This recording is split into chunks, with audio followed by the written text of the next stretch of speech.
ബഹുനില കെട്ടിടത്തിൽ നിന്ന് പുറത്തേക്കിറങ്ങാൻ ഒറ്റവാതിൽ. ക്ലാസ് മുറിയിലെ AC-യിൽ നിന്ന് പുകയുയർന്ന് തീപിടിക്കുകയായിരുന്നു. ശ്വാസം മുട്ടിയടക്കം 15 പേരാണ് മരണപ്പെട്ടത്. ഉത്തർപ്രദേശിലെ അലിഗഞ്ച് മേഖലയിലെ കോച്ചിംഗ് സെന്ററിലുണ്ടായ ദുരന്തത്തിന് പിന്നിൽ വൻ നിയമലംഘനങ്ങൾ. 2014 റെസിഡൻഷ്യൽ ആവശ്യങ്ങൾക്ക് മാത്രമായി അനുമതി ലഭിച്ച കെട്ടിടം നിയമവിരുദ്ധമായി വാണിജ്യ ആവശ്യങ്ങൾക്കായി ഉപയോഗിച്ചു വരികയായിരുന്നു. ആനിമേഷൻ ഇൻസ്റ്റിറ്റ്യൂട്ടും ഒരു പെറ്റ് ഷോപ്പും ഇവിടെ പ്രവർത്തിച്ചു. ഇത് രണ്ടും ചട്ടം ലംഘിച്ചാണെന്ന് പ്രാഥമിക അന്വേഷണത്തിൽ തന്നെ വ്യക്തമായി. ഉഷ മേത്ത മാർഗിലെ 3 നില കെട്ടിടത്തിൽ പ്രവർത്തിച്ചു വന്ന ആനിമേഷൻ ട്രെയിനിംഗ് ഇൻസ്റ്റിറ്റ്യൂട്ടിലെ യുവ വിദ്യാർത്ഥികളാണ് തീപിടുത്തത്തിൽ മരണപ്പെട്ടവരിൽ ഭൂരിഭാഗവും. 9 പേർക്കാണ് പരിക്കേറ്റിരിക്കുന്നത്. തീപിടുത്തമുണ്ടായ സമയത്ത് കെട്ടിടത്തിനുള്ളിൽ കുടുങ്ങിയവർ രക്ഷപ്പെടാനായി ജനൽ ചില്ലുകൾ തകർക്കുകയും ടെറസിന് മുകളിൽ നിന്ന് താഴേക്ക് ചാടുകയും ചെയ്തു. ചിലർ കെട്ടിടത്തിന് പുറത്തെ ഓവർഹെഡ് വയറുകളിലൂടെ താഴേക്ക് ഇറങ്ങാൻ ശ്രമിച്ചതായും ദൃക്സാക്ഷികൾ പറയുന്നു.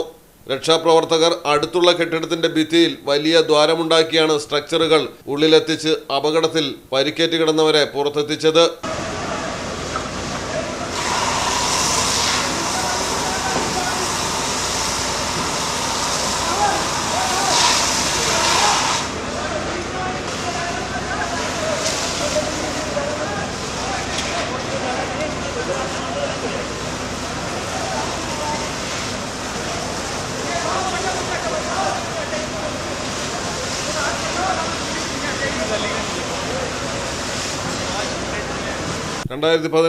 ഈ കെട്ടിടത്തിലെ അനധികൃത നിർമ്മാണം കണ്ടെത്തിയതിനെ തുടർന്ന് ലക്നോ വികസന അതോറിറ്റി കെട്ടിടം പൊളിച്ചു നീക്കാൻ ഉത്തരവിട്ടിരുന്നു. എന്നാൽ ദുരൂഹമായ സാഹചര്യത്തിൽ 2 മാസത്തിനുള്ളിൽ തന്നെ ഉത്തരവ് പിൻവലിക്കപ്പെടുകയും ചെയ്തു.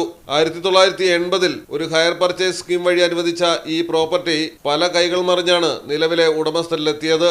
സംഭവവുമായി ബന്ധപ്പെട്ട് കെട്ടിടം നടത്തിപ്പുകാരായ രാമേശ്വരം ഗ്രൂപ്പിലെ വീരേന്ദ്ര ശുക്ല, ധീരേന്ദ്ര ശുക്ല, സുരേന്ദ്ര പ്രതാപ് ശുക്ല എന്നിവരെ പോലീസ് കസ്റ്റഡിയിലെടുത്തിരിക്കുകയാണ്. കൃത്യവിലോപം നടത്തിയതിന് 4 ഉദ്യോഗസ്ഥരെ ഉടൻ സസ്പെൻഡ് ചെയ്യാനും സർക്കാർ തീരുമാനമായിട്ടുണ്ട്. അനധികൃതമായി സ്ഥാപനം പ്രവർത്തിക്കാൻ കൂട്ടുനിന്ന എഞ്ചിനീയർമാർ ഉൾപ്പെടെയുള്ള 16 പേർക്കെതിരെ നടപടിയെടുക്കാനുള്ള തീരുമാനവുമായിട്ടുണ്ട്.